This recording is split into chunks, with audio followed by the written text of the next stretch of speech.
Olá pessoal, nós estamos aqui para falar acerca do povo hebreu, tá? Nosso tema aqui consiste em uma breve explicação sobre seus costumes, suas crenças, suas leis, né? Tudo como que visa para a questão de um atendimento de uma disciplina, né, da matéria de direito, que é a matéria de antropologia jurídica, tá? Quando a gente fala do povo hebreu, tudo começou na época de Abraão, né?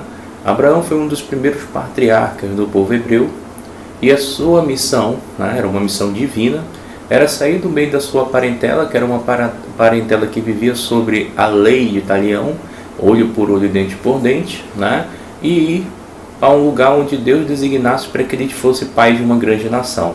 Abraão casou com Sara, teve dois filhos, né? Esaú, que deu origem ao povo islâmico, e Isaac, que deu origem ao povo judeu, né? Isaac depois casa com Rebeca, tá? E quando ele casa com Rebeca, ele dá origem a Esaú e Jacó, né? E depois Jacó casa com Lia, com Raquel, né? E tem os 12 filhos, que os 12 filhos deram origem às 12 tribos de Israel, né? Até a era, né, de Jacó, todas as a era de Jacó e a era de seus filhos, todas as leis, os costumes de Israel eram passados de geração a geração de forma oral, né? Então, quem detinha a lei sobre o teto, sobre a casa, era o patriarca, né, a pessoa mais idosa da família, né? E desse patriarca ficava a responsabilidade de julgar, punir, né? Esse patriarca ficava a cargo de colocar as leis em funcionamento, e desse patriarca ficava a questão de ensino da doutrina judaica, né, para as crianças e também para os adultos, né? Com o passar do tempo, os filhos de Jacó cresceram, né, e deram origem às 12 tribos de Israel, né? Entre as mais famosas nós vamos ter a tribo de Judá, que foi a tribo aonde saíram os reis de Israel, né? Os reis de Israel e os juízes, né? Dos juízes, os mais famosos eram Samuel, que era o profeta. Do outro juiz famoso era Sansão, né? Aquele que teve a grande força e destruiu os filisteus. E o outro juiz famoso, né, era Gideão. Os juízes, né, que eram todos eleitos por Deus, eles tinham que colocar Israel, né, em disciplina. Eles tinham também que ensinar a palavra e eles tinham que fazer a aplicabilidade da lei, né?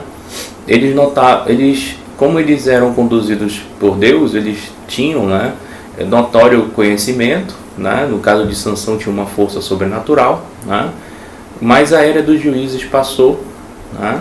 E chegamos na era dos reis de Israel, onde o primeiro rei ungido, né, por Samuel foi o rei Saul, né? Saul, ele pega uma era de crescimento de Israel, onde Israel estava avançando territorialmente, né? Estava tendo um crescimento militar, né? Então suas leis de foco foram para aspectos militares. Só que Saul, com o seu sucessor, foi Davi. Davi foi o maior rei de Israel, né? Foi o rei que fez os maiores prodígios, né? E na época de Davi, o que mais cresceu em Israel foi a questão da cultura, né? A poesia, a lírica, né? Além das leis, né? As leis, né, passaram por um julgamento, né? Já começa na época de Davi a implantação de um julgamento com base no Sinédrio, né? O Sinédrio é um tribunal onde reúne os principais doutores da lei e eles vão julgar, né, os crimes, né, das pessoas, né? Quando a demanda é muito grande e a região também tem muita população, é capaz de ter outros núcleos de sinédrios, né? Então o povo de Israel era dividido nessa época, nessa situação. Existia, né, o rei, que era responsável pela lei, pelos julgamentos, mas quando o rei não conseguia abranger todo o território, ele delegava, né, o sinédrio, que eram os rabis, sacerdotes mais próximos dele, para fazer os julgamentos, né, nas cidades menores, né? Davi ele fez um exército de 50 valentes que foi conhecido, muito conhecido, né? Principalmente pelos filisteus, pelas suas conquistas militares, né? Logo após Davi, né, nós vamos ter a sucessão dele pelo seu filho Salomão. Salomão, né, ele foi um dos sábios do Oriente.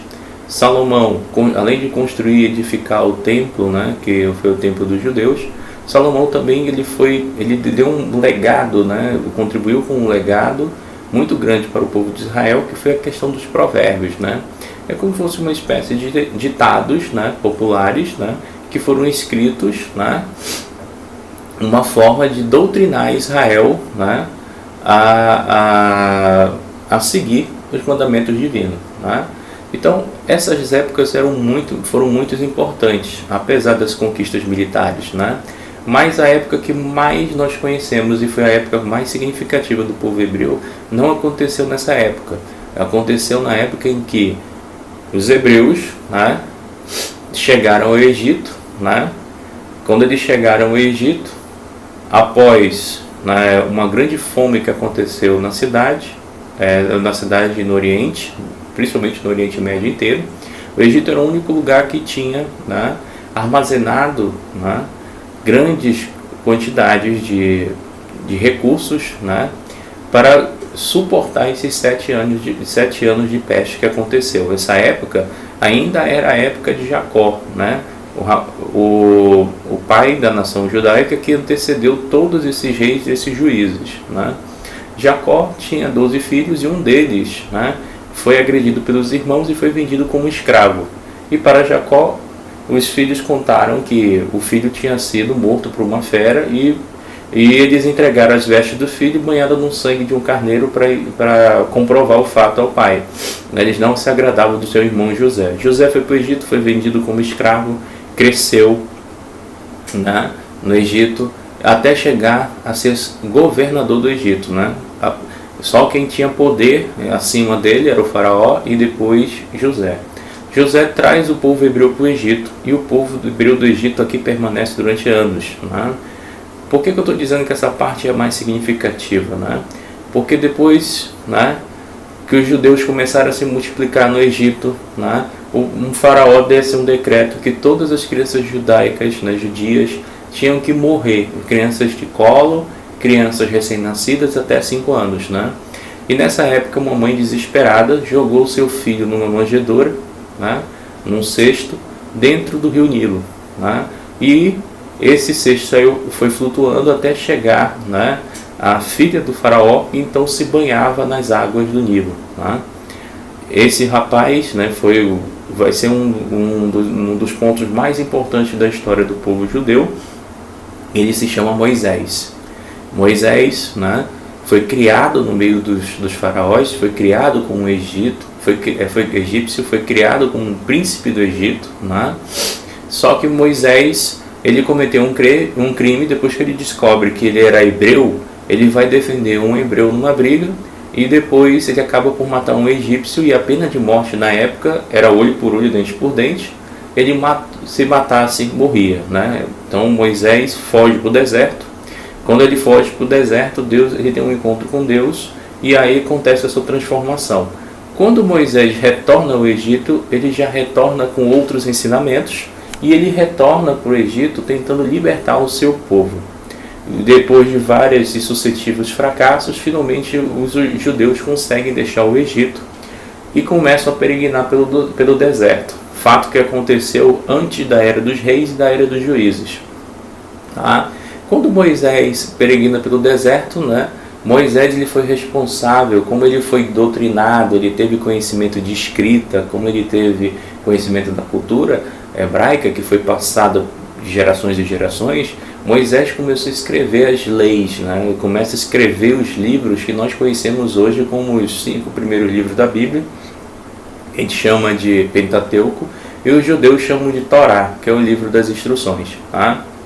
Essa transcrição das leis judaicas em livro foi importante para o povo hebreu, né, para a condução do império a seguir pelos reis como Davi, né? Moisés também recebeu de Deus, né, o que a gente chama os 10 mandamentos, né, que eram leis, né, que se resumiam, eram códigos de lei de conduta que se resumiam em 10 mandamentos ao qual o povo deveria seguir, né? Mandamentos como não matar, não roubar, não furtar, não cobiçar a mulher alheia, né? Adorar teu Deus como acima de todos, né? Guardar os mandamentos de Deus, né? E Moisés foi doutrinando o povo acerca desses mandamentos, né? Moisés também fez grandes conquistas, mas Moisés, como todo mundo, chegou ao seu fim. Seu sucessor foi Josué. Josué fez grandes feitos militares, mas como ele andava com Moisés, ele também participou dessa questão, dessa doutrinação. Ele seguia as leis de acordo com as leis mosaicas, né? E o nosso Josué fez a maior grande conquista de Israel, foi tomar a cidade de Jericó, né? Praticamente foi Josué que tomou a cidade de Jericó e expandiu o território, né, judaico, né, na terra que a gente conhece como Canaã, tá? Depois de Josué é que chegou as eras dos juízes e por fim chegou a era dos reis, né? Então o povo hebreu ele contribuiu para a nossa sociedade, né, não só pela religião monoteísta, mas pelas leis, pelos tratados, pelas formas de julgamento e principalmente pela organização política e de tribunais. Porque o povo era dividido em pequenas seções, onde um representante, né, dos reis ou dos profetas ou dos juízes era responsável para julgar as demandas, né? Quem criou essa situação foi Moisés, né? Quando Moisés libertou o povo do Egito, várias pessoas queriam, né, sua consulta, sua ideia sobre determinados assuntos, e Moisés não tinha condições de atender todo o povo. Então Moisés elegeu delegados, e esses delegados eles julgavam as pequenas causas, como partilha de bens, terrenos, né? Ele julgava as causas em relação à divisão de terras, né, colheita, preços, né? E para Moisés só ficavam as causas mais difíceis de serem julgadas, né? Então o povo de Israel ele teve uma contribuição jurídica na questão de divisão de tarefas, para que o seu monarca, o seu rei, não ficasse sobrecarregado, né, com todos esses ofícios, né? Israel teve também na sua característica judaica, ele teve absorção, né, de vários costumes devido aos povos que foram invadindo Israel e foram absorvendo os costumes desses povos. Babilônicos invadiram Israel e Israel adotou deles o sistema financeiro, né, a questão da moeda, do controle e do comércio, né? Os persas invadiram Israel e aí adotou a questão também de sistemas de leis, né? Coisas que foram extraídas do Império Persa, sistemas de leis escritas, né? Israel foi invadido pelos romanos e pelos romanos também Israel adotou e teve como ganho os ganhos feitos em engenharia, né? E nessa época foi a época em que o Sinédrio judeu, foi o tribunal dos judeus, foi a época que o tribunal mais funcionou. Porque como Israel era um povo que eles não queriam muito conflito com os romanos, né? Apesar de uma parcela da população tentar saquear e tentar emboscar soldados romanos, né, centuriões, os grandes doutores da lei na época queriam apaziguar essa situação. Então eles se respaldavam, né, na questão do seu tribunal para julgar essas pequenas causas, para não levar na época para Pôncio Pilatos, que era o principal juiz romano sobre o Estado da Palestina, né? Tá aí, ó, o termo Palestina só nasceu quando os romanos chegaram em Jerusalém, né? Quando os romanos dominaram Israel. O termo Palestina foi designado aos judeus que habitavam aquela região e eram escravizados pelos romanos, tá? Então essa é uma pequena contribuição, né, do fato dos judeus, né? Tem muito mais legados que eles determinaram, mas ele fica aí a questão das leis, da organização do Estado, fica aí na questão da igualdade, do trato, onde as pessoas elas respondiam de forma iguais perante a lei, independente da sua classe, né? A gente pode ver inclusive isso quando Davi pecou, né? E na época era Natã, o profeta foi julgá-lo, né? E ele julgou, né, perante a lei de Deus e decretou a questão de morte para Davi. Davi então teve que se arrepender muito para então não transgredir novamente as leis de Deus, né? Todos eles eram julgados de forma igualitária. Inclusive o rei de Israel foi julgado por um profeta. Tá? Bom, essa é a minha pequena contribuição. Espero que tenham gostado do nosso trabalho, né? É um resumo do que tudo que aconteceu dos aspectos entre o povo hebreu. Obrigado por tudo.